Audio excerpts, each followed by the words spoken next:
Memang para ulama membagi suap menjadi dua, sebagaimana disebutkan oleh Imam Ibnu Hazm.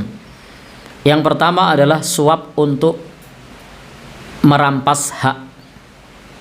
Yang kedua adalah suap untuk mengambil hak.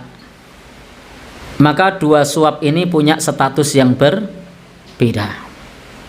Jika suap itu adalah untuk merampas hak, maka suap ini hukumnya haram. Ini suap ini hukumnya haram. Tetapi jika suap tersebut adalah untuk mengambil hak, maka suap itu boleh. Kata Imam Ibnu Hazm. Lalu apa bedanya? Kalau untuk merampas hak, saya kasih contoh. Ada orang lamar kerja. Biar diterima, maka dia memberi suap supaya diterima. Maka pada saat itu dengan membayar suap, dia diterima. Konsekuensinya menggeser orang lain yang sebenarnya ketika ujian orang lain itu bisa tidak diterima. Kenapa? Karena ada yang main curang dengan cara memberi suap. Maka sungguh suap semacam ini adalah merampas hak. Maka ini hukumnya adalah haram.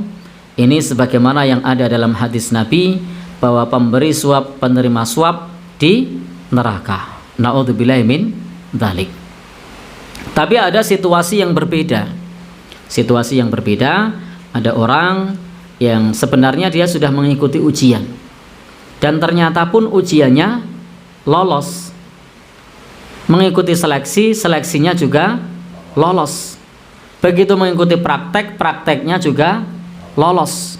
Tetapi ternyata pas wawancara terganjal oknum. Bapak, Mas, ini ujian Anda bagus.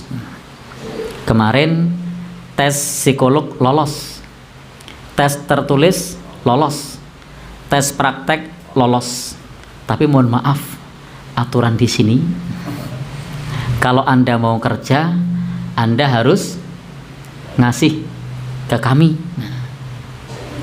Ternyata kemudian orangnya bilang, saya mau ngasih tapi saya minta kwitansi. Oh mohon maaf, enggak bisa, enggak bisa. Jadi ini ngasih uang tanpa kwitansi, enggak bisa. Kalau Anda pengen diterima, ya silahkan bayar 100 juta. Kalau tidak, ya nilai Anda saya tuker dengan orang lain yang mau bayar. Maka ini namanya ketika membayar suap dalam rangka mengambil hak. Karena aslinya secara skill, secara kemampuan, secara teori dan praktek dia lulus, terpenuhi syarat. Hanya saja ada oknum, yang oknum ini memainkan peran memeras calon pegawai.